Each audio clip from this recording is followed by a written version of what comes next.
건강한 가정이라는 것은 어떤 가정일까요? 우리가 몸을 가지고 있지만은 몸이 건강하냐 그렇지 않느냐 하는 것은 우리가 코로나를 겪으면서 여러 가지 모양으로 많은 생각을 했습니다. 신앙도 마찬가지도 건강한 신앙이 있는가 하면은 그렇지 못한 신앙이 있을 수 있습니다. 교회도 마찬가지고 세상의 모든 것이 그렇습니다. 그렇다 그러면은 건강한 가정이라는 것은 어떤 모습을 가지고 있는 가정일까? 성경 속에서 그 답을 찾아본다 그러면은 제일 먼저는 출발이 합법적이라야 된다는 겁니다. 창세기 2장 24절에 보니까 이러므로 남자가 부모를 떠나 그의 아내와 합하여 둘이 한 몸을 이룰지로다. 그같이 이야기를 했습니다. 그러니까 결혼이라는 것은 남자와 여자가 합하여 한 몸을 이루는 것입니다. 남성과 여성 외에 또 다른 성이 있다. 이것은 성경에 위배되는 일이고 하나님의 뜻에도 맞지 않는 것입니다.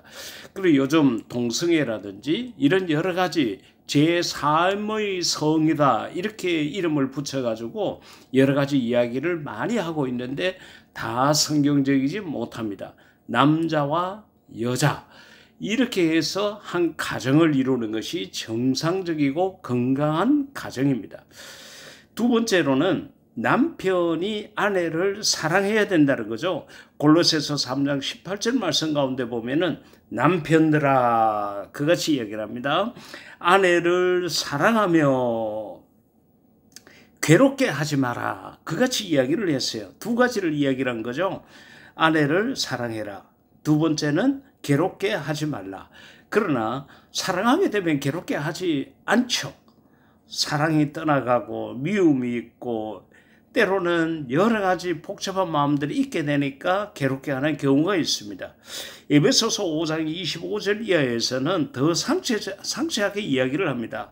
남편들아 아내 사랑하기를 그리스도께서 교회를 사랑하시고 얼마나 대단한 일입니까? 예수님께서 우리 교회를 얼마나 사랑하는지는 우리가 이미 다 알고 있지 않습니까? 그만치 남편들은 아내를 사랑하라고 그랬습니다. 그 교회를 위하여 자신을 주신같이 하라. 이는 곧 물로 씻어 말씀으로 깨끗하게 하사 거룩하게 하시고 자기 앞에 영광스러운 교회로 세우사 티나 주름 잡힌 것이나 이런 것들이 없이 거룩하고 흠이 없게 하려 하심이라.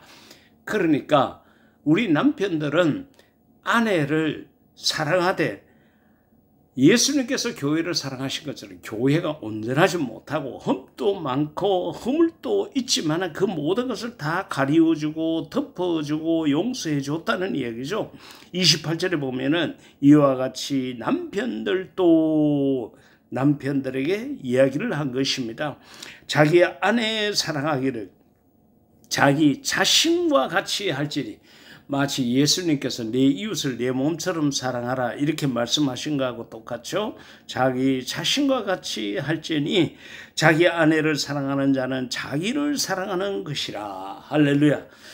제가 가정 문제를 상담한 지 25년이 되었습니다. 얼마나 많은 다양한 가정 문제를 상담을 했겠습니까?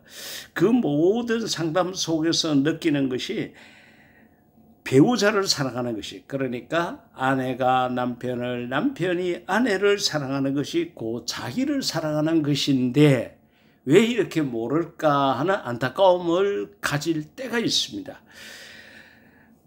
에베소서 교회에 부탁을 하면서 자, 남편들아 아내를 사랑해라. 어느 정도 자기를 사랑하는 것 같이 해라.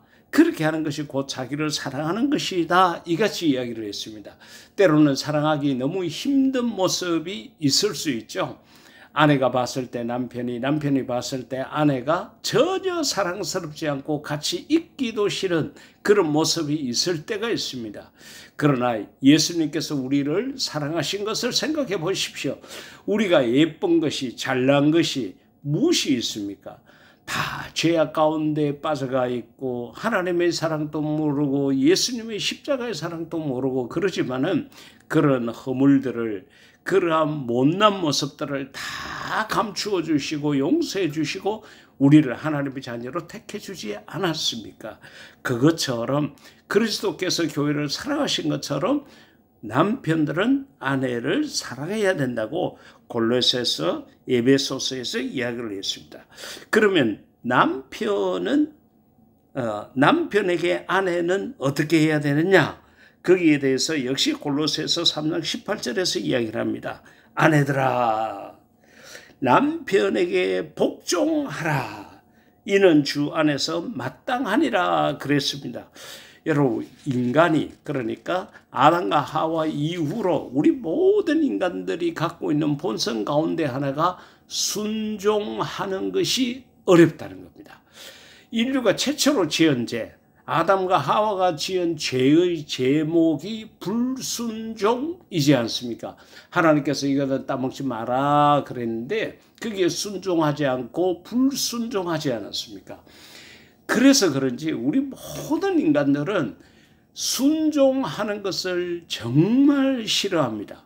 가령 예를 들어서 학생들이 학교에 가서 선생님 말을 잘 순종하느냐, 집에서 자녀들이 부모의 말에 잘 순종하느냐, 내가 회사에 출근해서 직장 상사의 말에 잘 순종하느냐, 기쁘고 즐거운 마음으로 하는 것은 별로 없고, 내가 여기를 직장 삼아서 먹고 살아야 되니까 마지 못해서 투덜거리고 불평하면서 그저 순종하는 거지 참된 순종은 아니지 않습니까?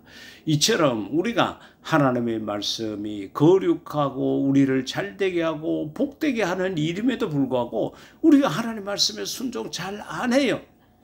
귀로 얼마나 많은 하나님 말씀을 듣습니까? 우리 눈으로 얼마나 많은 하나님 말씀을 봅니까? 근데 내가 보고 듣고 알고 있는 말씀을 순종하는 것은 몇 프로 정도 되는지 생각해 보면 답이 나옵니다.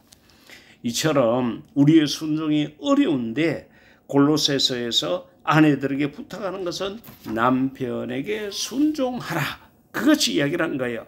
에베소서 5장 22절 이하에서도 아내들이여 자기 남편에게 복종하기를 주께 하듯 하라.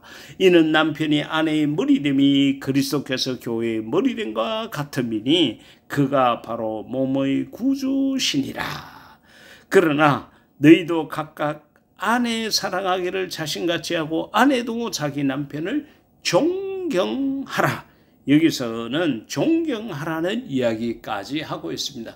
근데 존경하고 싶은 마음이 없죠. 왜? 말하는 것 보고 생활하는 것 보면은 존경하고 싶은 마음이 별로 없어요. 간혹 있을 수는 있지만은. 그리고 그 말에 복종했다가는 내가 오히려 망하겠다는 이런 생각이 들기 때문에 더더군다나 복종하기 어렵습니다. 그러나 하나님의 말씀에 잘못된 것이 아니라면은 남편 말에 복종하고 남편을 존경하는 마음을 아내는 가져야 된다는 겁니다. 자, 우리가 에베소서, 골로새서 속에서 어떠한 가정이 건강한 가정인가를 잠깐 살펴봤는데 남성과 여성이 만나서 이루는 가정이라 해야 된다. 그리고 남편은 아내를 사랑해야 되고 아내는 남편에게 복종하고 존경해야 된다. 이런 가정이 건강한 가정이다. 이렇게 우리가 말씀 속에서 확인을 했습니다. 가정의 달을 맞이하면서 우리가 가정을 건강하게 하는 것은 정말 중요합니다. 왜냐하면 하나님께서 가정을 통해서 많은 일을 하고 계시기 때문입니다. 오늘 들으신 이 말씀을 생각하면서 여러 가지 마음의 불편함이 있고 힘듦이 있겠다고 생각하지만은 남편들은 아내를 사랑하시고 아내 되신 분은 남편에게 복종하고 존경하셔서 사랑하는 성도 여러분들의 모든 가정이 건강한 가정이 되기를 인류 최대 멋쟁이신 예수님 이름으로 축복합니다. 아멘.